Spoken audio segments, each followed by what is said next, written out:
هذه الحلقة هي توثيق للتاريخ وتخليدا لذكرى الراحل كابتن محمد صبري، لكي يدرك من سيأتي بعدنا في زمن ما في أعوام قادمة أنه كان هناك لاعبا متميزا ونجما ورجلا وإنسانا عاش بيننا وحصد الحب والمحبة والتقدير.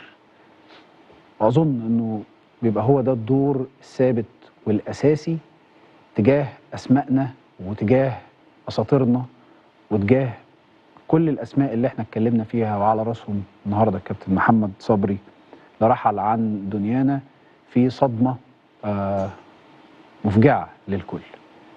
مرة تانية نجدد التعازي لأسرة الراحل كابتن محمد صبري ولكل محبي الكابتن محمد صبري في مصر وفي جميع أنحاء الوطن العربي. أنا معايا على التليفون المهندس هشام نصر نائب رئيس نادي الزمالك. برحب بحضرتك يا فندم. البقاء لله.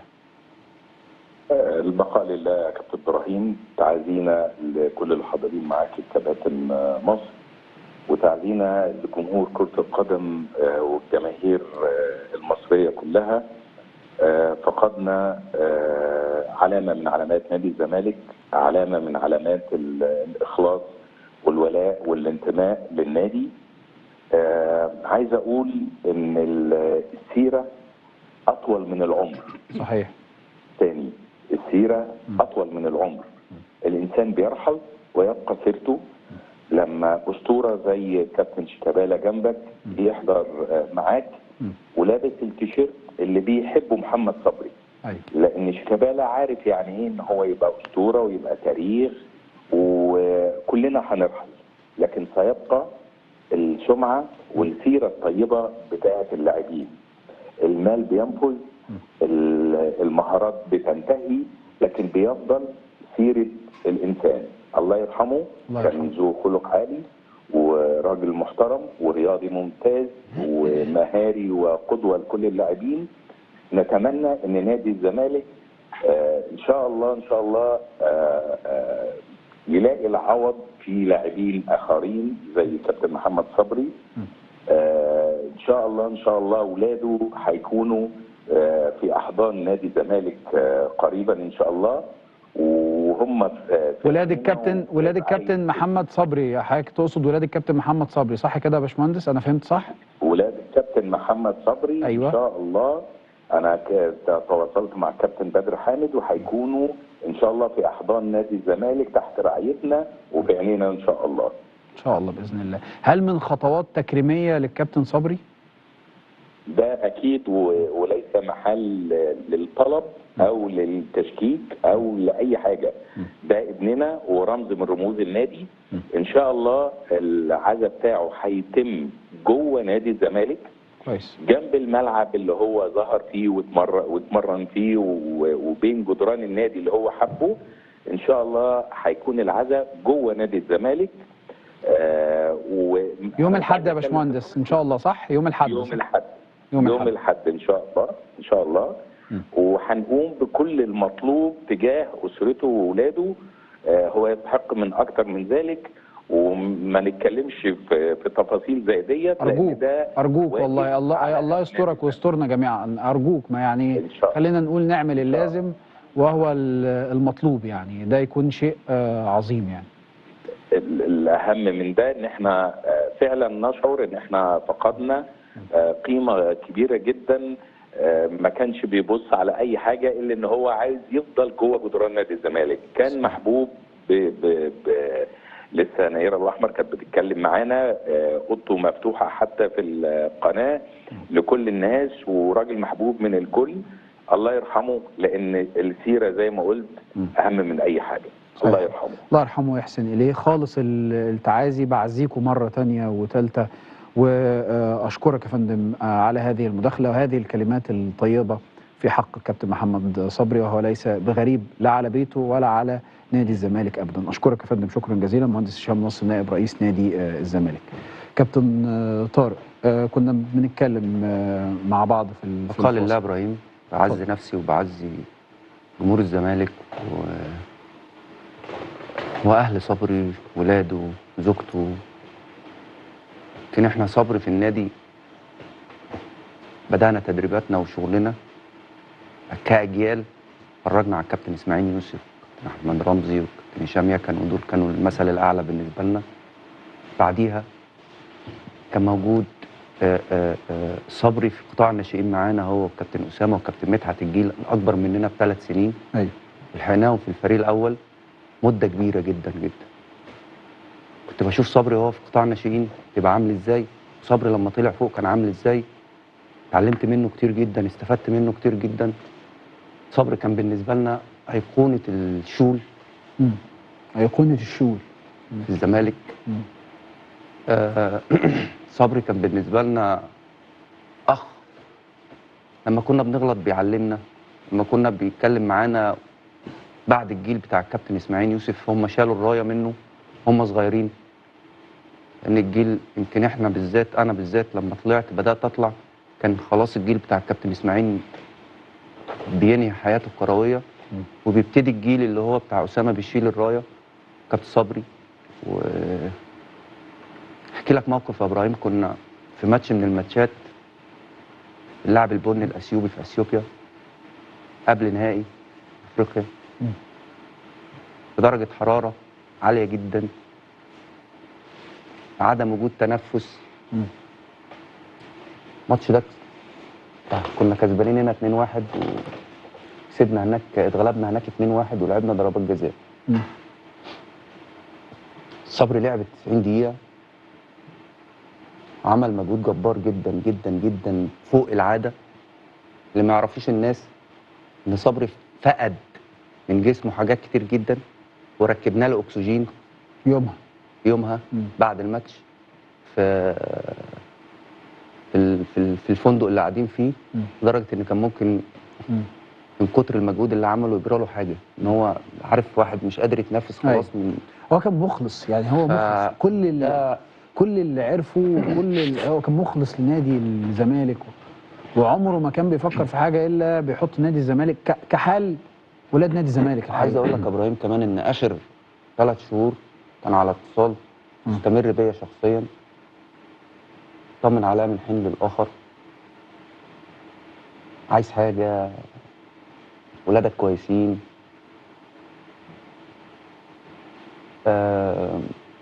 عرفت ان هو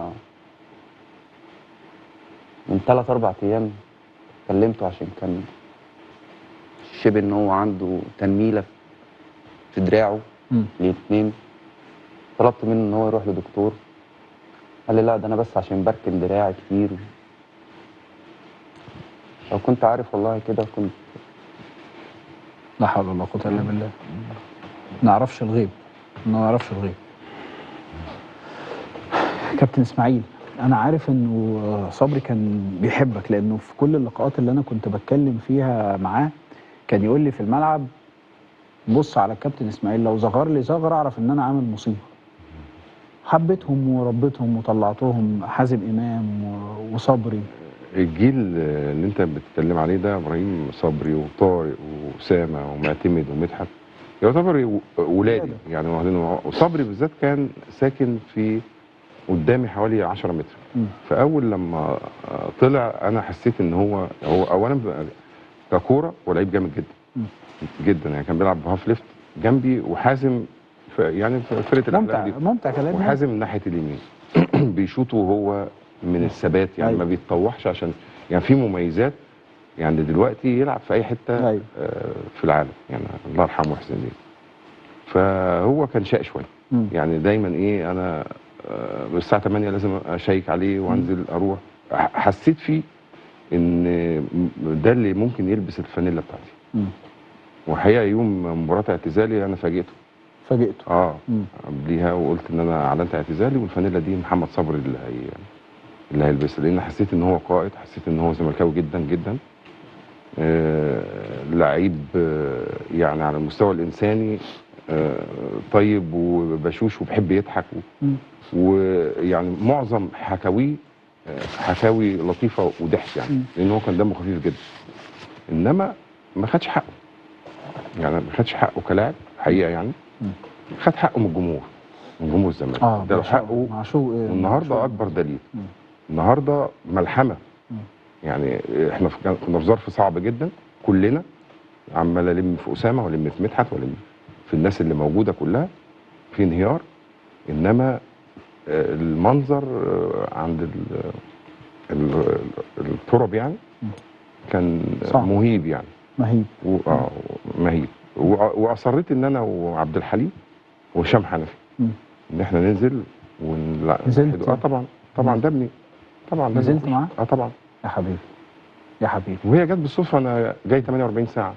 يعني جاي راح على 48 ساعه، فجيت النهارده سبحان الله لقيت اسامه مكلمني 8، ودي مش عوايد اسامه خالص. بيقول لك صحي فجاه، صحي على حد بيبعت له. مع اسامه بنتواصل دايما وانا موجود في ليبيا، بنتواصل مع معظم ولادنا يعني واخواتنا. وكان بيكلمني من 5 ايام، فالنهارده هو ما يعرفش ان انا جيت. جيت امبارح وهمشي بكره ان شاء الله. جيت عشان نصيب ان انا احضر الدفنه بتاعت صبري. ربنا يرحمه. نزلت انت وكابتن عبد الحليم وكابتن هشام حنفي اخواته واصحابه. يعني طمنا عليه والحمد لله رب العالمين.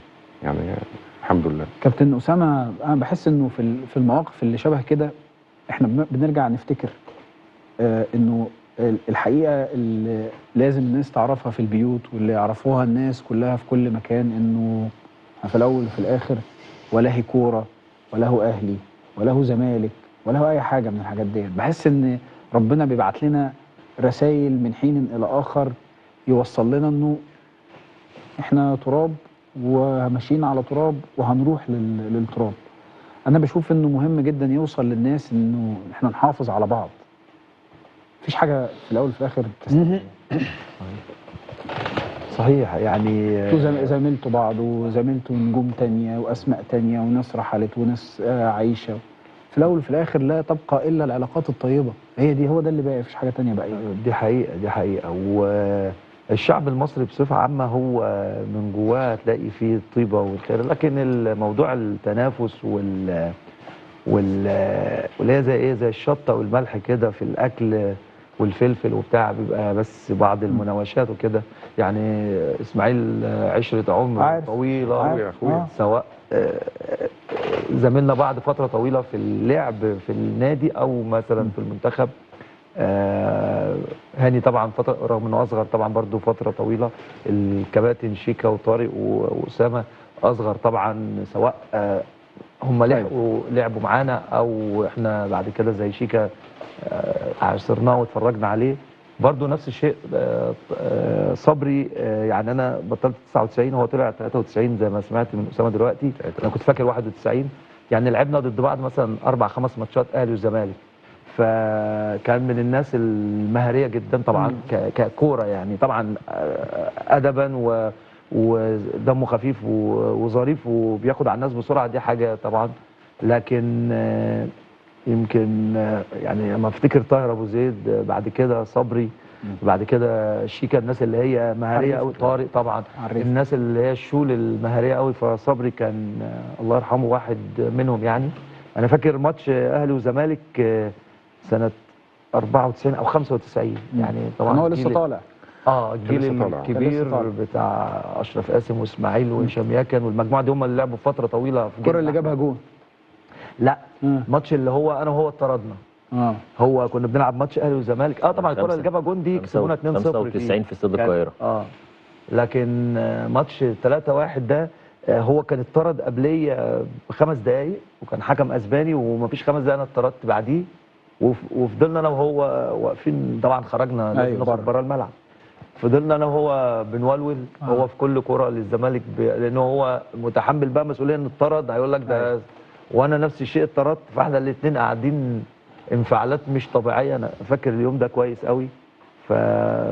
الله يرحمه، هو كان جميل يعني وانسان كويس، وربنا يرحمه ويصبر اهله يعني. صحيح. كابتن اسامه، اتكلمت معاه امتى اخر مره؟ يعني اخر تواصل حصل ما بينك وبينه كان امتى؟ انا عارف ان في ما بينكم وما بين بعض حاجات كتيره يعني.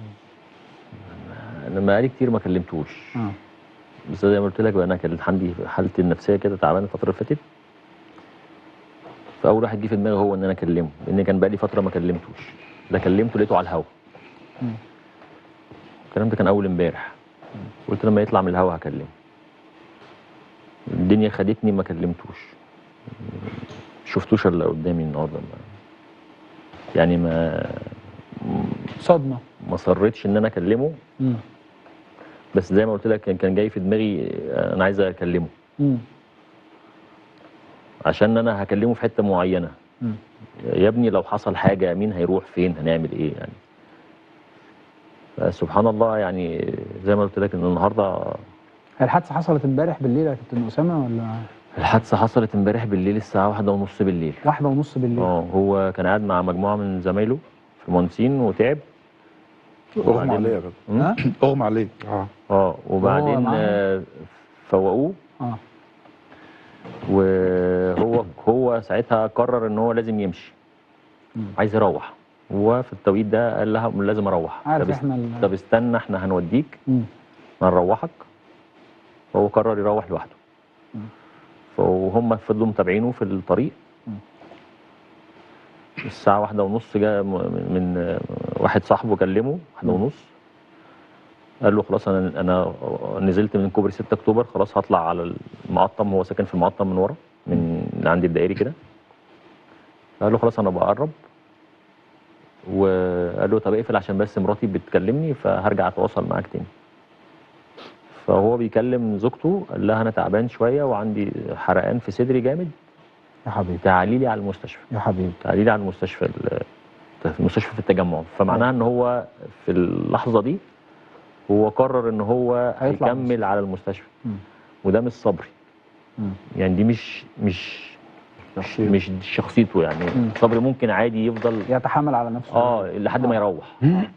فاللحظه اللي هو بيقول لها تعالي لي دي او كملي انا هكمل على المستشفى يعني معناها ان هو في التوقيت ده هو وصل لمرحله هو تعبان لدرجه ان هو نفسه قرر ودي مش عادته يعني. صبري مش كده مش بتاع اللي هو انا حاسس بحاجه او هو ما يقولش كده الا لما يكون خلاص يعني تعبان.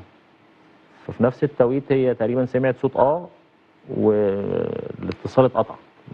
تقريبا هو توفى قبل ما فيش الحادثه حصلت. هو توفى وبعدين العربيه كملت في طريقها للعين. لا قوه الا بالله. ما يعزش على اللي خلقه. زي ما قلت لك فقدنا رمز كبير جدا في الرياضه المصريه وفي الكره المصريه.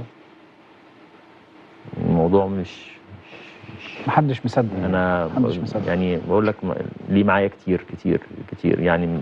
افتكر ايه ولا ايه لو هفتكر مش الله يرحمه ويحسن اليه. من فات الدنيا برضه يا كابتن هاني يعني الواحد بيشوفها بتبقى قد كده يعني. الواحد بيقعد يكبرها بتقعد تكبر في دماغه وتكبر قدام عينيه وبتيجي الحاجات اللي شبه كده شيكه يا كابتن طارق وتلاقيها بقت قد كده. طبعا انت بتتكلم في حياه بني ادم. ايه اغلى من حياه بني ادم يعني الحقيقه. خلينا يعني برضه هاخد من كلام كابتن اسماعيل ان هو ما خدش حقه. طيب نفسي كل احنا في مصيبه الحقيقه يعني. خلينا نتكلم بكل امانه احنا مصيبه طبعا. مصيبه على اهله ولينا كلنا نفقد هذا الرمز يعني. فالحقيقه ابراهيم هو انا متاكد ان احنا هنحزن شويه والاسبوع اللي جاي الاسبوع اللي بعديه والدنيا هتاخدنا زي ما حصل مع كابتن احمد رفعت بالظبط. انا متاكد من ده مهما انا قلت دلوقتي حتى وانا بقول يعني. لكن خلينا نتكلم ان احنا في الوقت دوت نبص على الناس الكويسه اللي حوالينا. احنا للاسف واخدانا الجلاله جدا في التحفيل والسوشيال ميديا وده يقول وده يعيد وده يتريق شويه على الاهلي ده يتريق شويه على الزمالك. احنا الدنيا واخدانا في القصه ديت الحقيقه لغايه ما دايما ربنا كده بيدينا انذار. يعني خلي بالكم من الناس اللي حواليك وخاصه الناس اللي زي صبري.